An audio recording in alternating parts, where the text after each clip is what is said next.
그래서 좀 볼게요. 네. 자, 오늘은 시장이요. 외국인들의 그 코스피 쪽에서의 순매도 이번 주 같은 경우는 3,150포인트에서 3,250포인트 사이 정도 시장의 변동성을 예상을 하고 있습니다. 뭐 그런 가운데에서 오늘 긍정적으로 시장이 마무리가 되었습니다.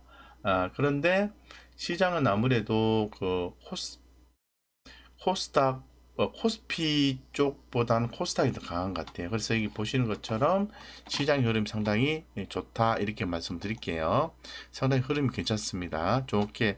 근데 조금 과열 조짐이 좀 나오죠. 과열 조짐이 조금 나오고 있는 그런 상황이다. 어쨌건 지금은 좋아요. 네. 그래서 코스피 좋다 이 생각하시고, 코스닥 같은 경우에는 외국인의 수급이 순매수 유입이 922억 정도 나왔습니다. 그래서 뭐 국내 증시는 미국 경기 부양 정책의 효과로 인해서 양호한 경제 지표와 정거래일 미증시 상승에 동조하면서 강보한 마감했다 이렇게 말씀을 드릴 수 있을 것 같고, 그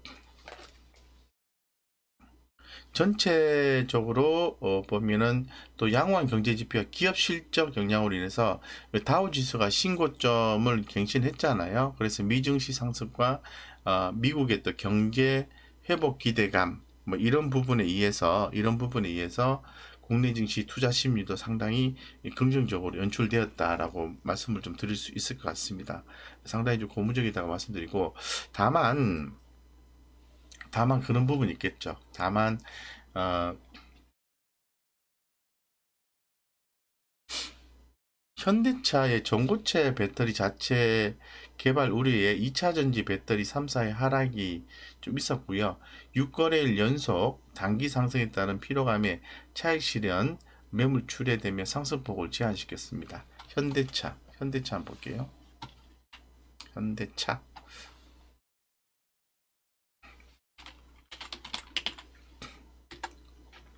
네, 현대차가 조금 상승을 했었는데, 예, 그런 의견이 좀 나왔습니다. 그래서 현대차가 전고체 배터리 자체 개발 우려, 2차 전지 배터리 3사 할. 그러니까 현대차가 자체적으로 전고체 배터리 자체를 개발하게 되면은 2차 전지 배터리 안 좋은 거잖아요. 그러니까 완성차가 배터리를 개발하는 게 시작이 되었다는 거죠. 예, 그래서 이런 부분에 의해서 이제 3사는 아까도 제가 예미세 라이브 쇼에서도 말씀드렸지만은 LG와 삼성, ST, SK이노베이션 좋게는 봅니다. 좋게는 보는데 아직은 완성차가 이 진입이 바로 되어서 배터리를 이렇게 바로 생산하지는 않는다고 보는데, 자꾸 이제 그런 것들이 시도가 되면은 영향을 끼치게 되는 거죠. 그래서 그렇게 되면은 어차피 뭐 2차 전지 소재 부품 장비주들의 주목이 된다 이런 식으로 좀 생각하시면 좋을 것 같습니다. 어쨌건 그런 부분이 있었고요. 이 코스닥은 그 제약 바이오 섹터가 상당히 요즘에 강해요. 예, 그래서 상당히 좀 강한 흐름을 좀 보여주고 있는 상황이다라고 말씀을 좀 드리고, 그러다 보니까 코스닥이 시가상위 종목을 많이 차지하고 있지 않습니까?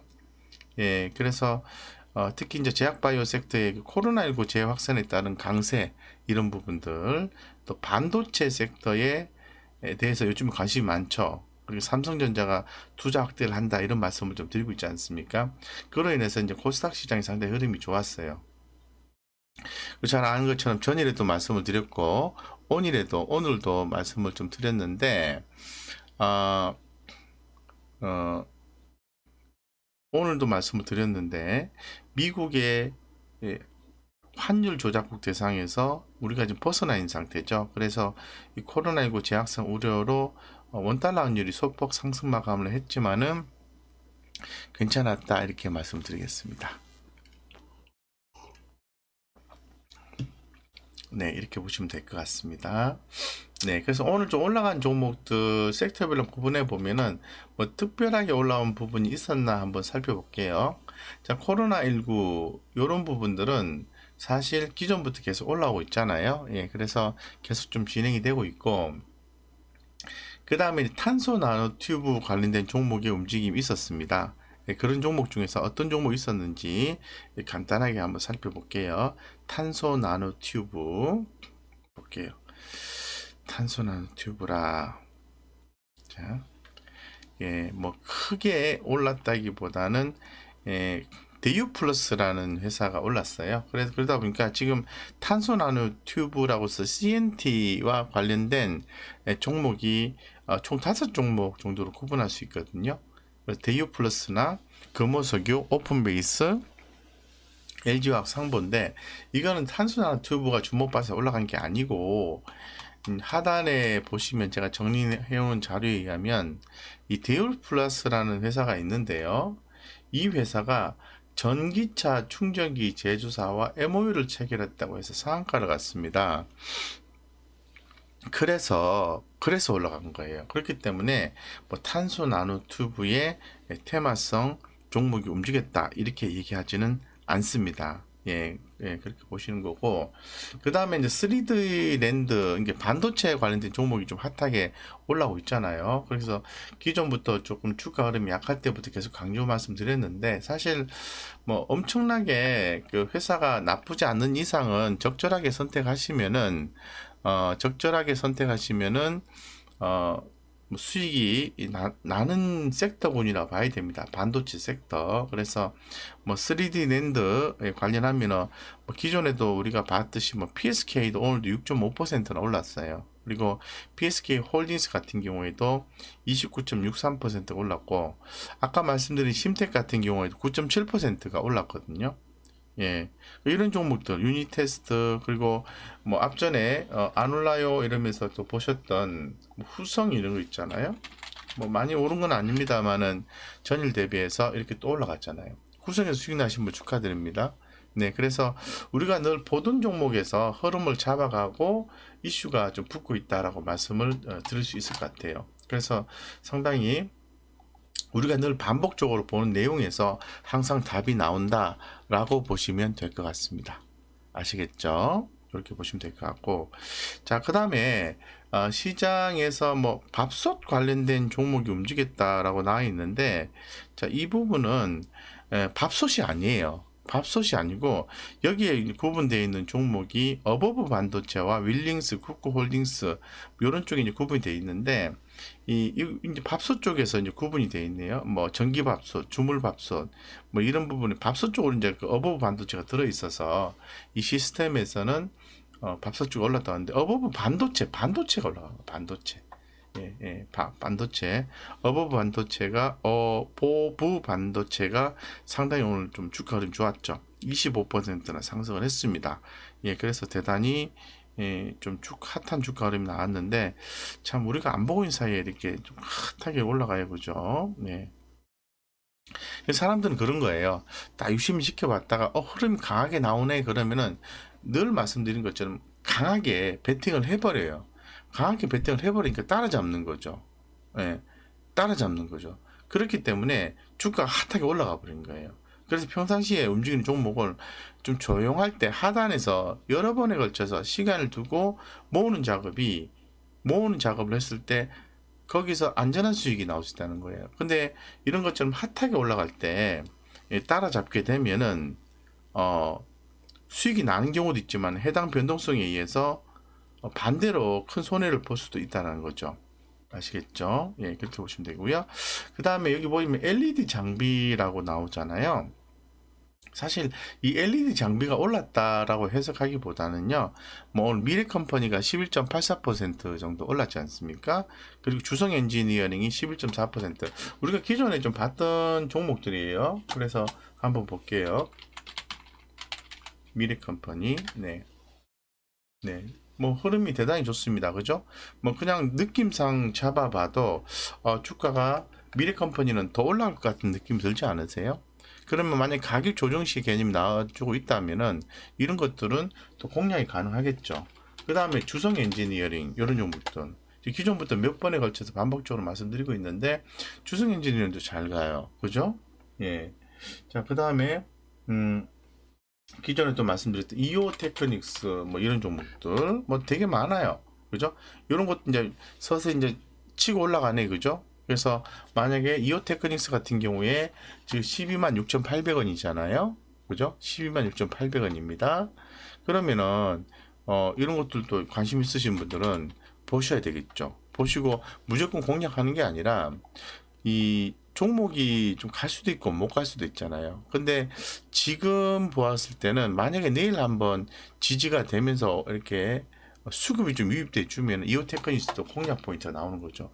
그러니까 내용적인 측면에서는 좋아요. 근데 그 수급적인 측면에서는 오늘 외국인과 기관들 수급을 좀 참고해서 봤을 때 기관은 매수를 했습니다만 외국인은 매도를 했거든요. 그럼 내일 수급을 봐야 되는 거죠. 어쨌건 이런 종목들 수급이 좀 들어왔고 그 다음에 계속 좀 보셨으면 좋겠습니다 하고 해서 하는 게 한미반도체잖아요. 한미반도체 이런 종목도 지금 이렇게 열심히 이렇게 또 가고 있습니다. 이게 샀는데 이런 거죠. 이렇게 항상 보면은 우리가 습관이 종목이 좀 좋은 흐름을 보여줬을 때 매수를 하려는 습관을 갖고 있거든요. 저조차도 그렇습니다. 그래서 만약에 이런 포인트에서 살 수 있어요. 뭐 그럴 수 있죠. 근데 주가에 빠지면은 큰 흐름이 이렇게 뭐 내용이 좋다고 가정하고 이렇게 강한 시세가 한번 분출이 되기 시작하잖아요. 그러면 이때 비중을 실는 전략이 중요하다는 거죠. 그래서 비중을 많이 실었다면 수익을 짧게 먹고 나오고 일정 부분만 추세 대응하시는 전략도 좋겠다라고 말씀드리죠. 그래서 오늘 뭐 LED 장비 쪽이 올랐다고 제가 이렇게 표시를 해드렸는데 사실 LED 장비 쪽이 올랐다기보다는 이 반도체 관련된 종목들의 움직임이 좋았다라고 말씀을 드릴 수가 있을 것 같습니다. 예, 그렇게 좀 보시면 될 것 같고요. 그 다음에 여기 보면은 선박 평형수 처리 장치라고 해서 또 나와요. 이런 종목들은 어떤 종목을 가지고 얘기를 하냐면은 STX 엔진을 얘기했어요. 그래서 지금 STX 엔진이라든가 뭐 지금 HSD 엔진이라든가 이런 종목들의 움직임이 좋잖아요, 그죠? 그래서 이런 종목들 선박 수주를 하게 되면은 이런 종목들은 또 성장할 수밖에 없는 거죠. 그죠? 예. 그래서 기회가 늘 있다라는 겁니다. 예. HSD 엔진 어떻게 됐나요? HSD 엔진 뭐 보합 정도 수준이네요. 이것도 뭐 크게 제가 볼 때는 안 빠질 것 같아요. 그래서 이런 것도 HSD 엔진 둘 중에 하나 아니겠습니까? 빠지거나 올라가거나 둘 중에 하나인데 이제 우리가 생각하는 건 뭐냐면은 오늘 HSD 엔진이 양매도가 나왔어요. 그러면 좀 지금 매수 접근하기가 어렵죠.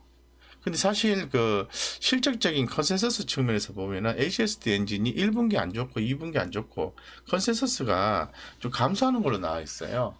예, 그래서 지금 21선에 맞물려 있는데 이게 밑으로 깨지면은 좀 고생을 하거든요. 그래서 지금 8,910원인데요. 8,910원인데 내일 봐야 되겠죠. 8,850원 정도 지켜지면서 수급이 유입되면 바로 공략이 들어가야 되겠죠.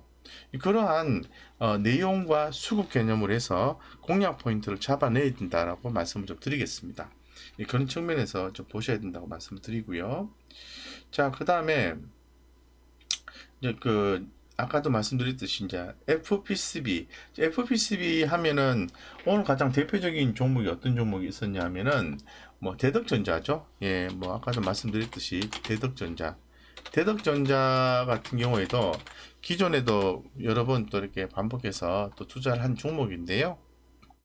항상 이렇게 여기 보시면은 요럴 때 힘들지 않았겠어요? 이렇게 시사점을 좀 보면은 이렇게 좋다고 해서 갭 상승을 하는 구간들이 있어요. 이때 만약에 매수하신 분 입장에서는 요때 요럴 때 이 주가를 빠지니까 되게 난감하잖아요. 근데 또 지켜보십시오. 올라가잖아요. 여기서 또 갭 상승을 했어요. 그것도 빠져. 또 난감하잖아요. 이렇게 또 올라줘요. 이렇게. 그러니까 회사의 어떤 성장성 이런 부분들을 보고 이렇게 한번 올라줬을 때 회사가 정말 좋은가 봐 판단되면 이렇게 빠졌을 때는 긍정적으로 보고 요때부터는 조금 자신감 있게 첫 구병 정도 이제 보내주고 오늘 아침처럼 지금 만약에 갖고 있었다면은 내가 첫 구병으로 해서 종목을 가지고 있었다고 하면은 지금 16,200원이잖아요. 그러면 오늘 아침 시초가가 15,050원이거든요. 15,050원. 그러면은 15,050원 딱 그거를 출발 이렇게 해서 저 같으면은 만약에 제가 보고 있었다고 가정한다면은 이렇게 할 것 같아요. 오늘은 4월 19일이니까 네. 아침에 이제 떠서 이렇게 출발했잖아요. 그러면 이게 어, 크게 보면 아침 시초가에서 출발했다가 회복을 한 거잖아요. 시가 플러스를 했다가 마이너스로 플러스 올랐잖아요. 그럼 이때 이제 공략이 바로 들어가는 거죠.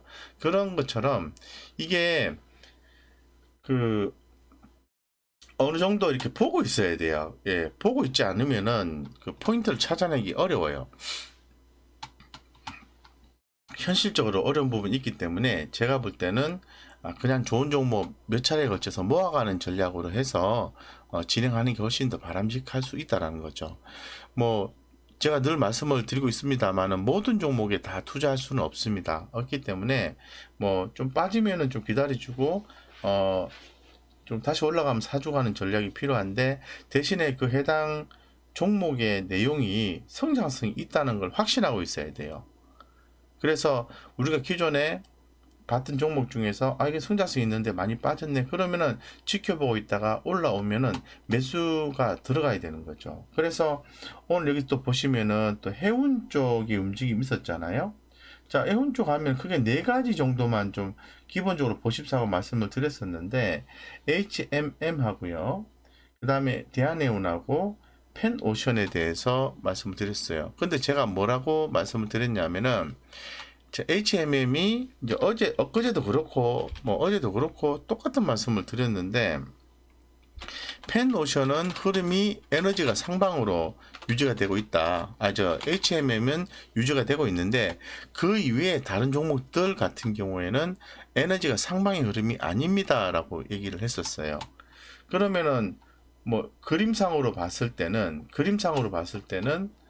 올라간 것보다는 조금 떨어져 있는 거를 공략하시는 게 부담이 없다라고 생각할 수 있는 거죠. 시사점을 찾아보면 여기서 보시면은 흐름이 살아있다 얘기를 했잖아요. 근데 언뜻 보기에는 이건 좀 많이 오른 것 같고, 그 다음에 상대적으로 좀 살아있던 게 펜오션인데 아직은 흐름이 그렇게 강하지는 않다라는 거죠. 강하지 않다. 그럼 오히려 사람의 심리가 여기 이 종목에 이렇게 살 수밖에 없어요. 이 종목에. 예. 그래서 제가 말씀드린 게 뭐냐면 에너지가 강한 쪽으로 상방의 에너지가 어떤 가격적인 논리상으로 봤을 때 강한 쪽으로 가야 돼. 많이 올랐잖아. 이거는 많이 올랐는지 적게 올랐는지는 아무도 알 수가 없어요. 솔직하게. 예. 아무도 알 수가 없어요. 음, 음. 그래서 제가 볼 때는 항상 공략을 하실 때 가장 센 종목을 선호를 하시는데 그게 좀 부담스럽다면은 센 종목과 본인이 원하는 종목, 마음에 와닿는 종목을 추가로 선택해서 한 종목 개념으로 해서 선택하는 게 중요하다라는 거죠. 그래서 그런 말씀 많이 하시잖아요. 그 이 섹터가 간다고 했는데 왜 내 거는 안 가는 거야? 뭐 이런 거. 그죠? 예. 그래서, 음, 그, 좀 이렇게 매수를 하시더라도, 오늘 뭐 한이님께서 역시 패대기 전문이라. 오늘 정찰 보낸 페노션을 잘 모르겠다. 참, 저도 사실 알 수가 없는, 지나고 났으니까 하는 얘기인데, 저 같으면은 만약에 보냈다면은, 뭐, HMM과 페노션을 많이 강조드렸으니까 두 개를 다 이렇게 정찰병을 보냈을 것 같아요. 그러다가 저는 사실 오늘 HMM은 정찰병 보내는 게 아니라 오늘은 바로 공략이 들어가야 되는 거거든요. 제가 왜 그런지 한번 설명 한번 드릴까요? 100% 맞지는 않아요. 100% 맞지는 않는데 제가 며칠 전부터 계속 말씀드렸던 게 뭐냐면은 HMM 같은 경우에 여러 가지 의미가 있어요. 그러니까 예를 들어서 이동평균선을 보고 시장 그 종목의 흐름을 좀 판단할 수도 있고요. 뭐 지금 또 가까이 있는 선이 뭐 5일선, 20일선 이런 거 있잖아요. 그 라인에 의미 있는 그 가격대가 나와요. 뭐 좀 지나면 또 공매도 추정가도 나오고 이동 평균값도 나오고 뭐 다양하게 나오지 않겠습니까? 그렇다 보니까 제가 봤을 때 의미 있는 가격대가 HMM이 솔직히 말씀드리면 29,700원 정도 돼요. 29,700원 오늘자 기준에서. 자, 그러면 이 분차트를 한 10분 차트를 볼까요? 29,700원이라고 제가 말씀드렸잖아요. 근데 약간 그 시점에서 조금 가격 차이가 있을 거예요. 근데 이론상 설명하기 위해서 29,700원이라고 말씀드리겠습니다. 여기죠, 여기. 자, 29,700원을 제가 의미 있게 보는데 여기 지금 있잖아요. 그러니까 의미 있게 보는 가격대를 선정을 하셔야 된다는 거예요. 그리고 딱 보고 있습니다. 아침에 뚱 떠서 출발했잖아요. 그러면은 아침에 시초가 밑으로 주가가 빠지는지 올라가는지 확인해야 돼요. 빠졌다가 여기 살짝 빠졌잖아요. 그죠? 콜이 살짝 밑으로 달았잖아요. 여기 회복을 하면은 좀 더 지켜보는 거죠. 10분, 20분, 30분 지켜봤더니 올라가네, 계속 안 빠지고. 그러면 베팅 해보는 거예요. 근데 만약에 여기서 베팅을 하셨는데 주가가 밑으로 이렇게 빠져 이 밑으로 이탈해 버리잖아요. 그럼 손절을 하셔야 되는 거예요. 무슨 말씀인지 아시겠죠? 예. 그렇게 해서 여기서 베팅을 하시든가 아니면 첫 쿠폰을 보냈는데 이게 말이야 4월 16일부터 가고 또 떠서 출발하네. 19일 날도 이때 그냥 세게 한번 베팅이 들어가는 거죠. 그러면 HMM이 오늘 아침에 좀 그 출발을 어떻게 했죠? 시세가 시초가가 플러스 1.93으로 출발했잖아요. 그러니까 제가 전날에 초코병 정도 보냈는데 조금 샀다라는 거죠. 따끔 예, 보냈는데 이게 세단 말이야. 그러면은 에라 모르겠다. 탁 그냥 뭐 플러스 1.93? 오케이 좋아. 1.93? 좀 지켜봤더니 뭐 1.93 밑으로 빠졌어. 그냥 과감하게 실어 보는 거예요. 그렇게 해서 돈을 세팅을 해버리는 거예요. 세팅을 해버리는 거예요. 예, 그렇게 해서 결론적으로 지났더니 수익이 낮다 이렇게 되는 거예요. 수익이 낮다. 예, 수익이 낮다. 이렇게 하시는 거예요. 근데 100%는 없겠죠. 샀는데 예상치 못하게 손절 라인을 정하신 가격대 밑으로 빠졌어요. 그러면 아쉽지만은 솔직히 말해서 매도를 하셔서 계좌가 깨지지 않도록 보호를 해야 되는 거에 순간 역점을 두는 전략을 진행을 하셔야 됩니다. 아시겠죠? 그거를 말씀드리고 싶은 거예요. 그래서 뭐 엊그제 어떤 그 구독자님께서 이렇게 해서 수익이 났느냐. 근데 사실 제가 답변을 드린 게 수익이 날 수도 있고 안 날 수도 있어요. 근데 가능성에 도전하는 거예요.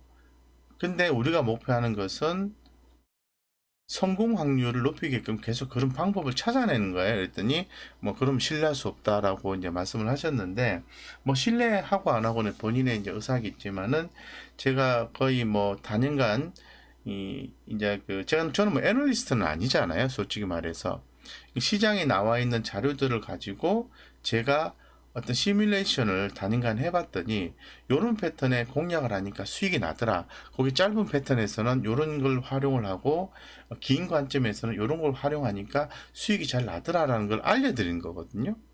이 전부 이제 그 가능성에 이렇게 시도를 해보는 거예요. 솔직히 말씀드리면. 근데 그거를 뭐 100% 아니면 못 믿는다. 그러면 주식 투자를 하지 말아요. 예. 예, 성공할 수가 없습니다. 100%는 없습니다. 솔직히 말씀드리면. 예. 그렇게 말씀드리고요. 어쨌든 그렇습니다. 말이 좀 길었습니다. 그래서 그렇게 된 거고요. 예, 그래서 이제 해운 쪽에 움직임 있었고, 자, 시스템 반도체 쪽에 움직임 좋았어요. 자, 시스템 반도체. 또 틈틈이 또 이렇게 뭡니까? 또 투자 기법을 또 말씀드리게 되네요. 예. 항상 우리는 가능성에 도전한다. 가장 놀멀한, 가장 평범한 생각을 해 보시는 건 어떨까 싶습니다. 제 생각에. 예. 그 뭐 핫하게 스페셜하게 무조건 벌어요 벌어요 그렇게 따라가셔가지고 버신 분보다는 낭패를 보신 분이 더 많다는 거, 그죠? 아시는 분은 아실 거예요. 네, 그건 스스로 한번 판단해 보시고요. 그렇죠, 맞습니다. 100%가 있으면 다 먹죠. 뭐 하려고 이렇게 공부를 하겠습니까? 그냥 그죠? 예.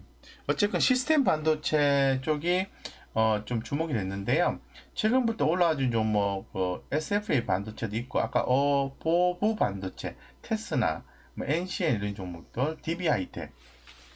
제가 이제 대표 종목 중에서 DB하이텍은 좀 보셔야 됩니다라고 말씀을 좀 드렸던 게, 아무래도 현재 시대의 흐름은 뭐 이렇게 그 어떤 시스템 반도체가 더 시장에서 주목을 받고 있잖아요. 그래서 엊그제 DB하이텍 뭐 비교가 100%안 되지만은 어찌됐건 간에 시장에서 비교를 할 때 대만은 이제 TSMC와 비교했을 때 DB하이텍이 상당히 저평가되어 있다는 말씀을 좀 드린 바가 있어요. 그래서 이게 뭐 언제 올라올지 모르지만은 관심 있게 보시는 게 좋아요라고 말씀드렸죠. 그러면은 관심 있게 보는 거죠. 네. 근데 오늘 아침에 이런 것도 이런 시사점만 한번 찾아볼게요. 자, 아침에요. 이게 지금 아침에 볼게요. 아침에 이렇게 출발이 좋았어요. 출발이 전일 대비해서 무려 이렇게 뚱 떠서 출발했어요. 그죠? 갭 상승을 했죠. 갭 상승하는 게 제일 중요하다는 걸 제가 말씀드린 거는, 그러다가 밑으로 빠졌어. 전 손절 라인 요 정도 지켜봤는데, 요 정도 봤는데 예를 들은 거예요. 보니까 주가가 이렇게 뿡 떠서 출발했는데 밑으로 밀리다가 이렇게 올라오네. 그럼 사실 이때쯤에 한번 베팅을 일정 첫900 보내주고, 이게 주가가 이렇게 올라와 가지고 이래서 출발이 좋았는데 이런 거죠. 예. 다시 그려보는 거예요. 그래서 생각을 해보는 거예요. 이렇게 올라왔다가 빠졌다가 올라왔는데 이렇게 좀 빠져주기를 기다렸던 거죠. 지지받기를. 이 정도 포인트 사기를 바랬는데, 그리고 이제 올라가주기를 바랬는데 그렇지가 않고 주가가 이렇게 기다릴 때 위로 더 떠버려. 그러면은 과감하게 사보는 거예요. 그래서 오늘 7% 올랐는데 그게 아니라, 그럼 종가까지 지켜봤다가 흐름이 좋잖아요. 그러면 1차 매수를 해보는 거죠. 한 두세 번 정도 사는 컨셉을 해서 1차 매수를 저 같으면 절반 정도는 만약에 이 종목을 보고 있었다면 샀을 것 같아요. 다 살 수가 없어서 못 산 것 뿐이라는 거죠. 네, 그래서 이런 것도 의미 있는 투자 포인트를 찾아내는 게 굉장히 중요해요. 자, 고맙습니다. 오늘 열심히 잘 배우고 있습니다. 각 부장님 덕분에 하루하루 성장하고 있습니다. 진짜요. 유쌤TV인데, 유쌤TV에서 오늘도 점심값 도전에 작지만 저한테는 의미 있는 수익이 나서 감사합니다. 네, 의미 있는 점심값이죠. 네, 그래서 제가 말씀드린 건 뭐냐면, 모든 종목을 다 투자할 수 없다는 거예요. 구독자님들이. 다 투자할 수는 없고요. 딱 마음에 들어. 그 종목을, 정찰병의 아버지. 그 종목을 딱 선정을 해놓고, 딱 보고, 곽 부장이 늘 말하는 패턴대로 이렇게 올라오면은 한번 확 잡아보는 거예요. 근데 그 종목 기다려도 그런 패턴이 안 오네. 그럼 그거는 이제 실패한 거니까 포기하고 또 다른 거 잡으시면 돼요. 2320개가 넘는 종목 중에서, 4개 종목, 6개 종목을 선택하는 게 얼마나 어렵겠습니까? 그런 거 생각하셔야 돼요. 돈 조금 회비 조금 내고 이렇게 뭐 다른 쪽에 이제 하시는 분들도 계시겠지만은, 낸다고 해서 무조건 핫한 종목 원하시는 분들은 결국은 그들이 주려고 하겠지만 결국은 다 손해를 보게 돼 있어요. 그런 것보다는 그 투자 심리라든가, 그리고 어떤 그 나름대로 이해할 수 있는 메커니즘을 이렇게 파악해 내는데 비용을 쓰셔야 된다는 거예요. 예. 그리고 이렇게 함께 할 수 있는 그런 그 사람들이 이 프렌드가 필요하다는 거죠. 그래서 뭐 그런 쪽에 모든 영향을 좀 집중하는 게 좋지 않을까 생각하고 있습니다. 어쨌든 그렇습니다. 말이 좀 길었고. 자, 그래서 오늘 좀 외국인들 사는 종목, 제가 계속 말씀을 드리고 있는 종목이 삼성전기 MLCC, 삼성전기는 MLCC하고요, FPCB하고 두 개가 엮여져 있는 내용이에요. 그래서 삼성전기가 오늘 전일집에서 무려 2.8%인가요? 7%인가요? 그 정도 올랐지 않습니까? 예, 그런 걸 긍정적으로 보셔야 되고, 포스코는 제가 계속 가지고 있어요. 솔직히 말씀드리면. 제가 따로 지금 뭐 회원님들을 모시고 있지는 않기 때문에 말씀을 드리는데, 포스코는 제가 가지고 있어요. 한 11% 정도? 저는 현재로서는 매도할 의사가 없어요. 예. 포스코, 철강주, 지금 포스코하고 세아베스트를 이렇게 가지고 있는데요. 여기 보시면은, 이렇게 추세 매매를 하는 거예요. 추세. 아니, 안 빠지는데 뭐하러 팔어. 예. 저는 추세 매매를 하면서 어떻게 대응을 할까요? 정답은 아닙니다만은, 볼게요. 저는 오늘은 어떤 기준에서 포스코를 받아봤냐면, 종가 기준에서, 32만 원 정도만 안 깨지면은, 저는 무조건 보유하겠다는 생각을 가졌어요. 그래서 물론 장중에 포스코가 만약에 뭐 10% 이상 급등을 한다든가 뭐 15% 이상 급등을 한다든가 하는 패턴이 나와줬다면 저는 비중을 축소하고 다시 밑에서 샀을 거예요. 근데 그렇지 않고 큰 종목들 같은 경우에는 변동성이 약해요. 많이 올라가지도 않고 많이 빠지지도 않아요. 그렇기 때문에 추세가 살아있으면 그냥 얼마만 안 빠지면, 제가 그냥 선정한 기준이 32만 원이에요. 예, 또 내일은 또 바뀌겠죠. 왜냐하면 손절 라인을 자꾸 올리면서 손절 라인은 올리면서 따라가니까, 이렇게 올리면서 이런 식으로. 이게 큰 의미는 없어요. 제가 그냥 정해놓은 손절 가격이에요. 예. 그래서 정확히 얘기하면요, 32만 9천 원 전고점이 깨지면은 매도를 해야 되는데, 그거보다 조금 더 밑에 잡은 거예요. 32만 2천 원, 3천 원인데 32만 원 그냥 잡은 거예요. 별 의미는 없어요. 그냥 나는 포스코가 32만 원 밑으로 깨지면은 손절할래. 그래서 그냥 11% 먹던 거 그냥 6%, 7% 먹고 또는 8% 먹고 빠져나올래. 이렇게 단순하게 생각하는 거예요. 단순하게. 예. 네. 그런 게 좋아요. 그리고 저는 또 세아베스틸도 가지고 있어요. 솔직히 말씀드리면. 제가 연초부터 세아베스틸 이거 가요, 뭐 더 갈 수 있어요, 더 갈 수 있어요 하는데, 자, 세아베스틸도 마찬가지예요. 이미 벌써 세아베스틸이 제가 수익이 한 38% 정도 났으니까, 그죠? 났으니까, 아무리 못 가도 18,000원에서 2만원 가요. 절반 매도하고 절반 들고 있는데, 요 같은 경우도 제가 어떻게 생각하냐면, 그냥 18,900원? 18,900원 대충 잡는 거예요. 18,900원 밑으로, 종가 밑으로 빠지면은 밑으로 훅 빠질 수도 있겠죠. 그죠? 밑으로, 예를 들어서 뭐 종가 밑으로 훅 빠질 수도 있겠죠. 그냥 파는 거예요. 그래서 40 몇 프로 먹은 거, 여기서 한 10% 빠져가지고 30, 2%밖에 수익이 안 돼. 그럼 그게 어디야? 꿀이지. 그런 식으로 해서 챙기는 거예요. 예. 그래서 의외로 이렇게 추세 대응을 하시면요, 큰 수익을 먹을 수 있어요. 큰 수익을. 예. 그래서 그렇게 좀 보시면은 좋을 것 같다. 이렇게 말씀드리겠습니다. 그래서 사실 주가가 올라가는 이유도 있지만 떨어지는 이유도 있거든요. 그 이유에 대해서 파악이 안 되면, 파악이 지나고 난 뒤에 되기 때문에 항상 현상적으로 대응을 하시라는 거예요. 현상적으로 빠져버리면 빨리 대응을 하시라는 거예요. 줄이거나 이런 식으로. 예, 그래서 그렇고요. 자, 코스피 전고점 돌파 기대를 하고 있습니다. 주도주 옥석가리가 필요해요. 제가 현재로서는 괜찮다고 말씀을 드렸잖아요. 그래서 코스피 1월 고점 부분까지 상승했습니다. 3,198포인트 정도 1월 25일자 기준 고점이잖아요. 경기를 하라는 얘기고요. 증권주 어닝 서프라이즈 기대가 되겠죠. 당연히 아시는 것처럼 많은 분들이 활발하게 매매를 해주면은 증권회사가 좋으니까요. 그죠? 네. 네, 보겠습니다. 그 다음에 자, 조금 특징적인 게 나왔어요. 알루미늄 가격 3년 내에 최고치라고 합니다. 국제 알루미늄 가격 톤당 2,328달러인데요. 3년 만에 최고치로 올라왔고 중국의 비축분 매각을 검토 중이다라고 얘기를 하고 있고, 반면에 알루미늄 사용 차 부품 가격이 올라가고 있습니다. 그래서 이 알루미늄 제품 수요에 영향을 미칠 수 있을 것 같아요. 그럼 관련된 종목을 봐야 되겠죠, 당연히. 알루미늄이 3개월 동안 등락률이 1%밖에 안 되고요.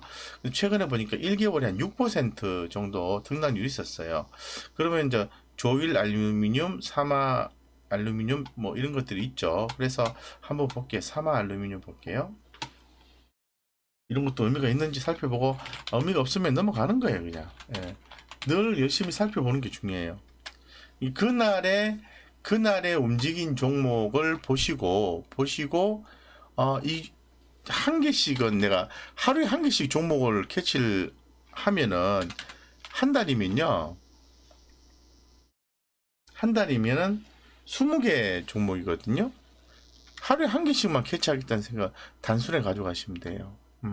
그래서 지금 이 사마 알루미늄 같은 경우에는 제가 볼 때는 의미 있는 가격대를 진입을 했어요. 이게 이제 9,700원 정도, 9,700원 정도 이렇게 돌파를 좀 진행한 상태이기 때문에 거래량이 좀 올라오지 않은 게 좀 아쉽긴 해요. 근데 만약에 내일 만약에 이제 거래량이 좀 증가하면서 올라와주는 패턴이 나온다면은 이 사마 알루미늄은 중기적으로 추세를 잡을 수도 있다는 거죠. 예, 그래서 현재 상태에서 사마 알루미늄 같은 경우 굳이 차트적으로 좀 보면은 신규로 이제 관심을 가지셔야 돼요. 이런 것도 굳이 차트로 보면은 신규로 관심, 주봉상 차트인데요. 신규로 관심을 갖고요. 중기적인 관점에서는 아직 흐름을 못 잡았어요. 그래서 내일 흐름 한번 보셔야 됩니다. 이렇게 올라갈 건지 이런 부분들. 그래서 이런 것도 캐치해 놓으셨다가 내일 아침에 가격적인 흐름을 보시고 대응하면 좋겠죠. 그런 것처럼 이 가격에 대한 그런 자기 나름대로의 가격 전략이 필요해요. 예를 들어서 이런 것도 중요하겠죠. 예를 들어서 볼게요. 예를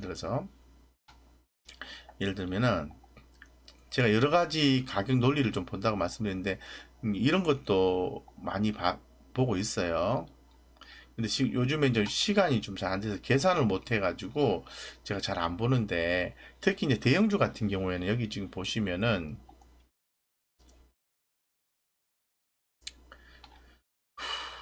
여기 있잖아요. 이게 PER, PBR 밴드라는 게 있거든요.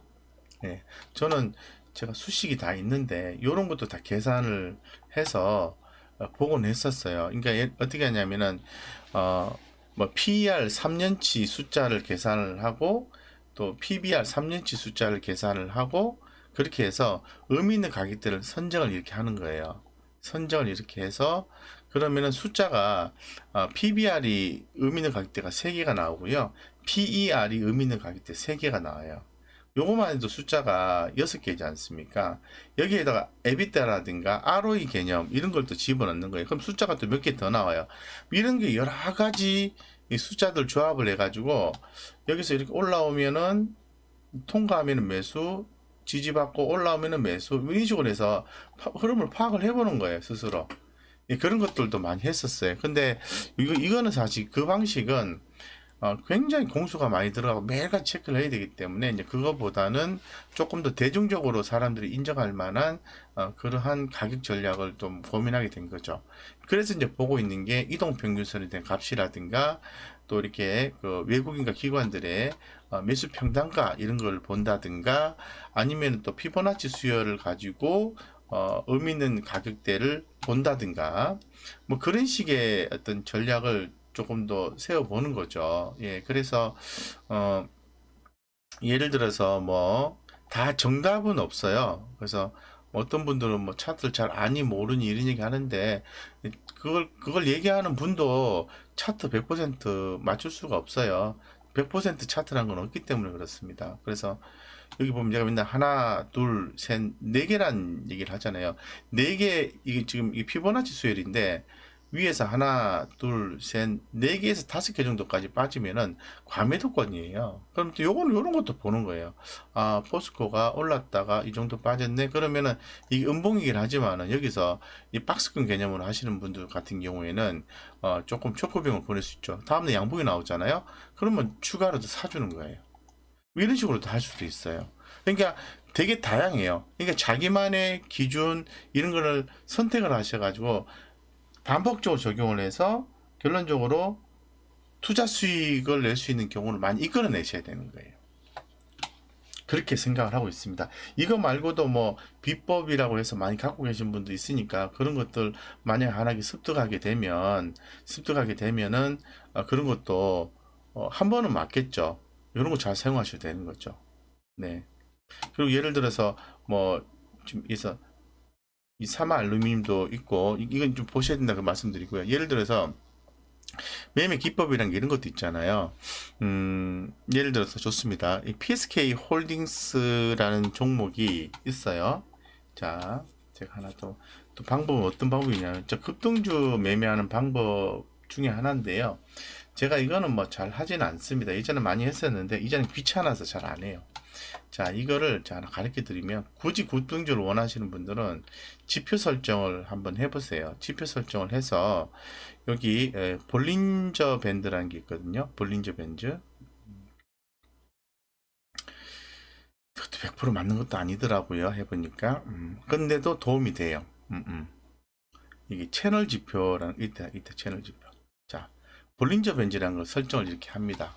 자, 보세요. PSK라는 종목이 요날 있잖아요. 4월 5일 날 종가는 플러스 15%로 끝났지만은 28%까지 급등을 했어요. 자, 여기 보시죠. 자, 여기 보시죠. 자, 볼린저 밴드는 수렴과 확산의 개념이거든요. 수렴과 수렴입니다. 그리고 확산입니다. 수렴과 확산의 개념으로 볼린저 밴드를 보시면 돼요. 채널 개념으로 보는 경우도 있지만은 주로 수렴과 확산이에요. 수렴과 확산입니다. 이런 개념으로 보셔야 돼요. 자, 이런 상태에서 지금 해당 주가가 보면 이렇게 볼린저 밴드 상단을 돌파를 했잖아요. 강한 흐름을 이렇게 보시고 수반에서 그럼 이런 종목들은 잘 지켜보고 있어야 돼요. 지켜보고 있다가 이렇게 볼린저 밴드 안쪽으로 들어오게 되면은 그 다음에 공략을 준비를 해야 되는 거죠. 해서 의미 있는 가격대 이상으로 해서 유지가 되면은 그냥 첫 구병 정도 보내보고 아침에 이렇게 뚱 떠서 뚱 떠서 출발했잖아요. 그럼 여기서 뭐 한 주 정도 샀다 가정을 해요. 근데 오늘 보니까 여기서 보니까 플러스 2.3으로 출발했어요. 그죠? 2.3으로 출발했습니다. 그러면 이거 2.3으로 출발했다는 거는 종고점을 이렇게 시도를 한 거잖아요. 그러면 빨리 이렇게 보시는 거예요. 4월 19일이니까 여기 보시면은 아침에 이렇게 출발한 거예요. 보이시죠? 출발했잖아요. 그러면은 이게 딱 지켜보고 있다가 이렇게 빠졌다가 위로 이렇게 양봉으로 올라오네. 그러면 세력의 의도가 일단은 우리가 이제 틀릴 수도 있지만은 생각을 해보는 거야. 아, 세력의 의도가 조금 하방으로의 의도는 안 가지고 있는 것 같다라는 생각을 개인적으로 생각을 붙이는 거예요. 올랐다가 빠졌다가 올리고 조금 밑으로 줬다가 위로 스냅을 준 거잖아요. 그죠? 이럴 때 과감하게 베팅이라는 것은요, 근거 없이 일단 지르고 보는 거예요. 예. 내용도 좋고 수급도 좋고 다 좋은데 이게 뭐 세력들의 의도는 어떤 판단하에서 알 수가 없잖아요. 어떤 판단을 판단할 수 있겠습니까? 당사자가 아닌데 그 결론적으로 마지막에 지르는 거예요. 그럼 왜 질렀냐 물어봤을 때 내용적인 면이나 수급적인 면이나 차트적인 면에서는 베팅이 좀 크게 들어갈 때 뭐 우리 객관적으로 봐도 할만하다라는 그런 부분이 제시가 돼 있어야 돼요. 그러고 이제 실패할 수도 있죠. 네. 그래서 봤더니 이렇게 올라가는 거예요. 근데 만약에 밑으로 손절가 밑으로 빠지게 되면은 이제 처리하게 되는데 이 볼린저 밴드를 이용을 했어요. 이 주가가 이렇게 일봉상으로 해서 급등이 나와서 이렇게 급등하는 종목이 있잖아요. 그러면은 반드시 회귀하게 돼 있어요. 그래서 어느 정도 포인트에서 포인트에서 흐름을 보시고 회사가 나쁘지 않다면은 이 공략을 하려고 딱 준비해 놨다가 오늘 같은 날 딱 공략을 하면은 세게 먹는 거예요. 그러니까 종목을 하나 이렇게 딱 지켜보고 있는 게 굉장히 중요해요. 그래서 제가 말씀드린 게 오늘도 아마 이 방송 들으시면서 종목을 뭐 한 10개, 20개, 30개까지도 이렇게 캐치가 되실 거예요. 좋다고 얘기하는 거. 그걸 다 할 수는 없잖아요. 그래서 우리 개인 투자자 입장에서 또 자신의 입장에서 나는 이게 좋아 이러면 그걸 파고 드는 거예요. 그래서 딱 그거만 딱 지켜보는 거예요. 그래서 의미는 강제에 탁 올라오면 탁 이렇게 그 뭐가 매가 이렇게 뭐 이렇게 먹이를 탁 낚아채듯이요. 딱 보고 있다가 탁 하는 거죠. 그 제가 닉네임이 뭐냐면 미스터 슈빌이거든요. 닉네임이 미스터 슈빌입니다. 제가 왜 슈빌이냐면은 제가 그냥 좀 재미로 말씀을 좀 드릴게요. 네. 이게 지금 뭐 그냥 재미라기보다는 의미가 있어요. 저 나름대로. 이게 지금 이 넓적부리 황새를 슈빌이라고 합니다. 예, 슈빌이라고 하는데 여기 보시면 빌은 불이라는 뜻이고요. 슈는 신발이라는 뜻이거든요. 그래서 이 부리가 구두처럼 넓적하게 생겨서 구두와 같은 풀이라는 뜻으로 슈빌입니다. 그런데 이 새는 원시새입니다. 원시새. 그리고 이 새는요, 폐호흡을 하는 물고기를 주로 잡아먹습니다. 폐호흡을. 여기 보시면 아프리카에 사는데 파피루스가 무성한 물가나 야상 습지에 단독 생활을 하고요. 단독 생활합니다. 주로 물고기, 이 물고기가 폐호흡을 하는 물고기를 잡아먹는다는 거예요.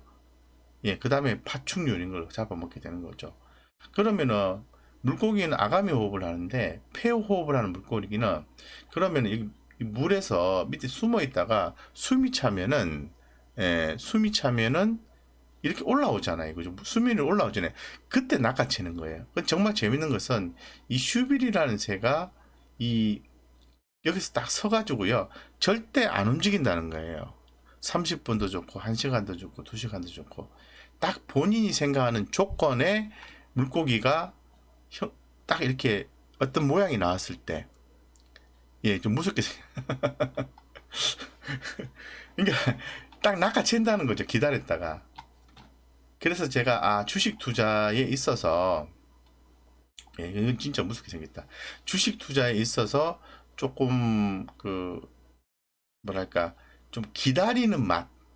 그러면서 이렇게 탁 이렇게 큰 거를 이렇게 딱 먹을 수 있는 딱 기다렸다가 한 번에 딱 이렇게 캐치할 수 있는 그런 거를 또 하기 위해서 제가 닉네임을 스스로 제 스타벅스 가거든요. 그러면 이제 스타벅스에서 커피를 주문하면은 미스터 슈빌님 커피 나왔습니다 이렇게 해요. 제가 미스터 슈빌이에요. 예, 저 몇 년 동안 했어요. 이렇게 생긴.